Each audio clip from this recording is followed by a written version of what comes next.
이동호입니다. 저는 학생운동 출신인데 몇 가지 제가 좀 5.18 관련해서 제가 경험하는 것을 좀 말씀드리고자 합니다.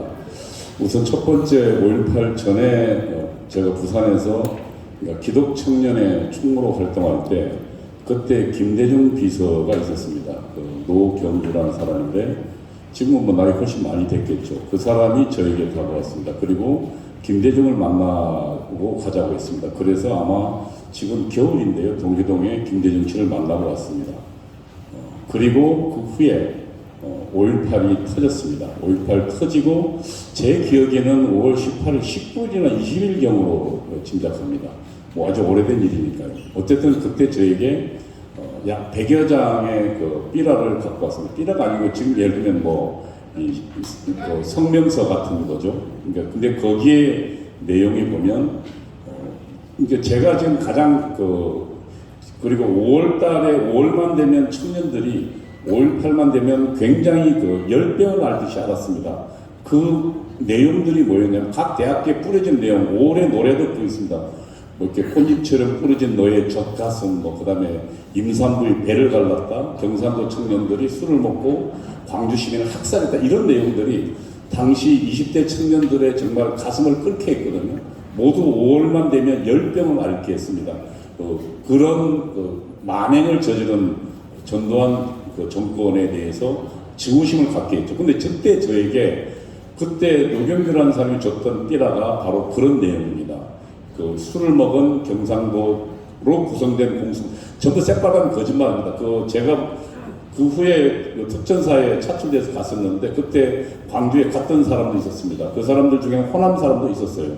그런데 어쨌든 술을 먹인 경상도만 차출해서 호남에 보내서 죽였다 라는 것 지금 거짓말이었습니다. 두 번째로 임산부 배를 갈랐다, 그것도 거짓말이었습니다. 세 번째, 처녀의 젖가슴을 드러내서 도려냈다, 이거 전부 거짓이었습니다. 초기에 5.18을 확산시킨 가장 큰, 그리고 5.18의 광주 시민들이 어쨌든 동의하게 만들었던 가장 큰 거짓말이 이것이었습니다.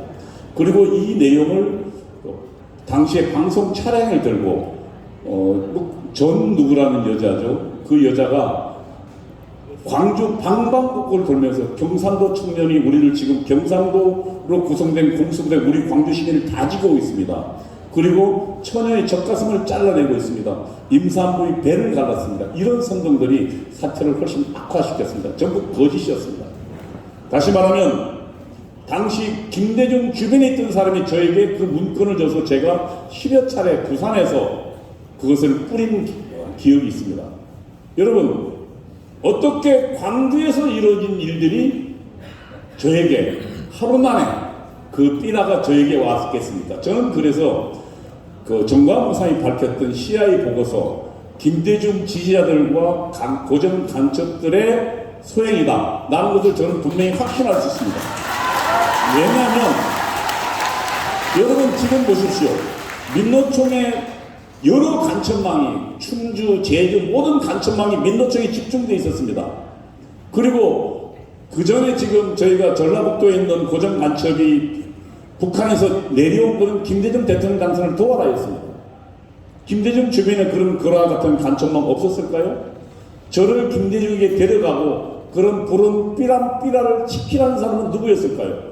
저는 그런 면에서 미국 CIA 보고서를 인용한 정동환 목사의 발언은 명백하게 사실이 있거간, 그리고 사실이라고 저는 그렇게 이야기할 수 있는 것입니다. 그 다음에 또 하나, 여러분, 총 드는 거 정말 쉬운 일 아닙니다. 제가 주사파 핵심 간부였을 때 그때 북한의 지령은 95년도 결정적 시기를 맞이하라는 거였습니다. 결정적 시기란 공산당에서는 무장 봉기를 말합니다.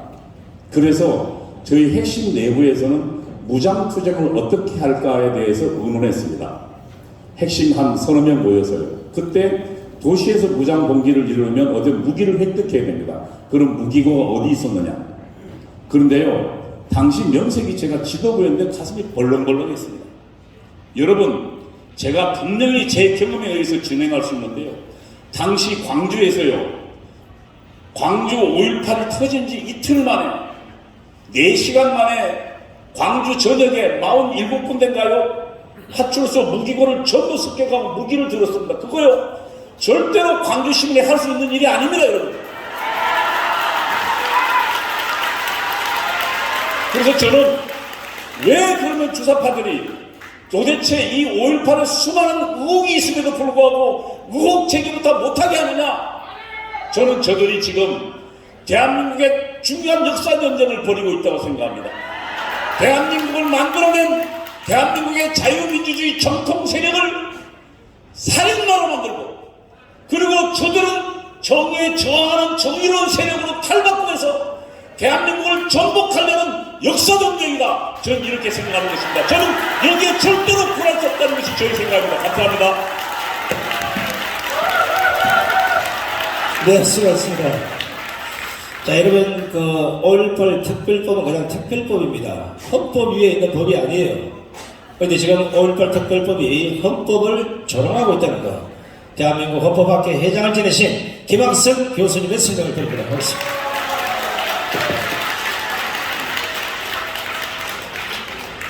대한민국의 성령 아닌 성욕이 5.18입니다. 우리 문재인 정권은 2021년 6월 달에 5.18 왜곡 금지 조항을 두어서 모든 5.18에 대해서 발언을 하지 못하게 하고 있는 것이죠. 그것에 대해서 잠깐 헌법학자로서 말씀을 올리겠습니다. 민주주의는 다원주의와 상대적 가치관을 전제로 하기에 역사적 사실에 대한 인식이나 평가가 자유로울 것을 요구합니다. 민주주의 체제에서는 법도 판결도 고정불변이 아닙니다. 법률도 수없이 개정되고 판결도 변경되고 있습니다. 다른 사상을 부정하고 다른 역사 인식과 표현을 국가 폭력의 대상으로 삼는 것은 대한민국 헌법 질서에서는 용납될 수 없는 것입니다. 이는 파시즘의 전체주의에서나 볼 수 있는 것입니다. 문재인 정권하에서 만들어진 5.18 왜곡 금지 규정은 파시즘이 추구하는 전체주의 그 이상도 그 이하도 아닙니다. 고위공직자 인사청문회장에서 역사적 사실에 대한 인식을 묻는 경우가 종종 있습니다. 5.16이 쿠데타인지 2010년 천안함 격침을 누가 했는지 등을 질문하고 있습니다. 이 경우 후보자의 역사 인식은 고위공직자를 평가하는 사항에 불과한 것이지 그의 역사적 인식이나 발언을 가지고 처벌하지 않습니다. 2021년 중앙선관위 위원으로 국회에서 선출된 조성대는 인사청문회장에서 천안함 폭침을 부정하고 북한의 도발로 보지 않은 사람입니다. 그러나 문재인과 민주당은 조성대가 헌법기관의 공직을 맡는데 하자가 없다고 했습니다. 처벌은커녕 고위공직자 자격이 있다는 것입니다. 역사적 인식과 해석은 법에서 일률적으로 규정할 수 없습니다. 역사적 인식과 해석은 시대에 따라 또 상황에 따라 바뀌기 때문입니다. 자유평등 방해를 구원해내건 프랑스 혁명의 경우 당시에도 부정적 견해가 많았지만 200년이 지난 여론조사에서 잘못된 혁명이라는 평가가 더 많기도 합니다. 또한 역사적 사건에 대한 인식은 끊임없이 변화하고 있고 재해석되어야 하는 것입니다. 제주 4.3 사건이나 5.18의 경우 이를 민주항쟁으로 보면 괜찮고 부정적으로 보면 처벌 대상이 된다는 것은 양심과 표현의 자유에 대한 명백한 침해입니다. 이는 역사적 사건은 다르게 해석될 수 있다는 것을 부정하는 것으로 국가적 폭력에 해당하는 것입니다. 5.18 왜곡 금지 규정은 위헌입니다. 그 근거를 보면 첫째, 위 규정은 법이 적시한 내용과 다른 표현을 하는 것을 처벌하고 있는데 이는 역사적 사실에 대한 평가가 하나로 해석되어야 함을 전제로 한 것이며 역사에 대한 인식과 표현을 강제하는 것으로 다른 역사적 인식을 가진 국민을 폭력적으로 배제하는 것을 목적으로 하기 때문입니다. 둘째, 위 규정은 특정 사건에 특정 인식을 강요하는 것으로 양심, 학문, 표현의 자유에 대한 본질적 침해가 되는 것으로 위헌이 되는 것입니다. 셋째, 위 규정은 명백 현존하는 위협의 법리에 어긋납니다. 표현의 자유를 사전 제약하려면 표현의 내용이 국가 안보에 미치는 해악이 명백하고 현존해야 합니다. 이러한 명백현존의 위헌 법리는 법원과 헌법재판소의 확고한 입장이기도 합니다. 그래서 국가보안법도 자유민주질서와 국가안보에 직접적으로 위협하는 수준이 아닌 한 김정은에 대한 찬양도 허용하고 있는 상황이기도 합니다. 그런데 5.18에 대한 역사적 인식은 명백현존하는 위험이 없음에도 이를 처벌 대상으로 규정하고 있습니다. 그래서 위헌인 것입니다.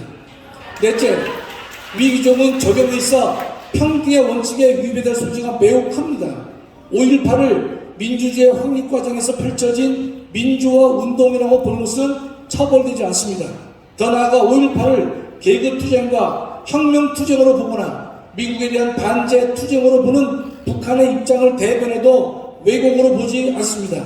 그러나 5.18은 순수한 민주화 운동으로 보기 어렵고 북한의 개입이 있었다고 보는 인식만 처벌하겠다는 것입니다. 또한 광주 사건에서 1000명이 학살되었다는 허위 주장은 용납됩니다. 그러나 광주 사건에 북한이 개입되었다는 가능성이 있는 의혹에 대해서는 역사 왜곡이라고 하면서 관련자에 대한 명예훼손으로 처벌 대상이 된다고 합니다. 명백한 평등 위반이 되는 것입니다. 허위사실 유포와 관련하여 지적할 사항이 하나 있습니다. 문재인 대통령은 두 차례 걸쳐 헬리콥터로 기관총 사격을 했다고 주장해 왔습니다. 대통령의 발언 자체가 허위사실로 확인될 수도 있는 사안인 것입니다.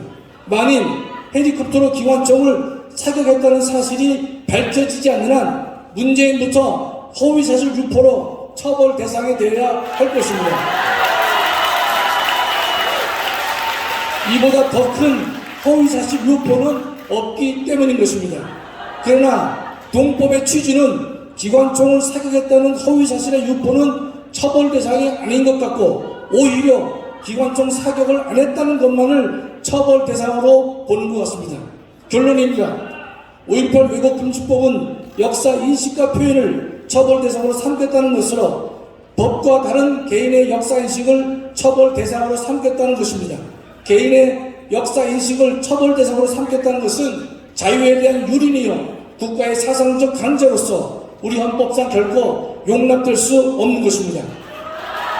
전동원 목사님은 지난 4월 광주에서 5.18 관련 주장을 하셨습니다. 아무도 말하지 않고 금기시되어 있는 사안을 말씀하셨습니다. 전 목사님의 용기와 소신에 대해서 칭찬을 못할지언정 처벌해야 한다고 세상은 떠들고 있습니다. 이것이 세계 10대 강국이며 선진국이라고 하는 대한민국의 자상이라니 슬프지 않을 수가 없는 것입니다. 거짓이 판치는 세상에서 진리는 말하는 것이, 거짓이 판치는 세상에서는 진리를 말하는 것이 곧 혁명인 것입니다. 감사합니다. 네, 김학생 교수님 수고하셨습니다. 이제 우리 김학생 교수님이 헌법재판소의 위헌법률 심판 제청을 하리라 기대해봅니다. 자, 다시 한번 강조합니다. 북한 특수군이나 북한군이 왔다고 얘기한 적 없어요. 제가 보도를 보겠지만 북한 고정간첩이라고 분명히 말씀드립니다. 자, 1부를 여기서 정리하고 다음 2부는 국민의힘과 우리 시국 관련된 정광훈 목사님의 입장 발표를 직접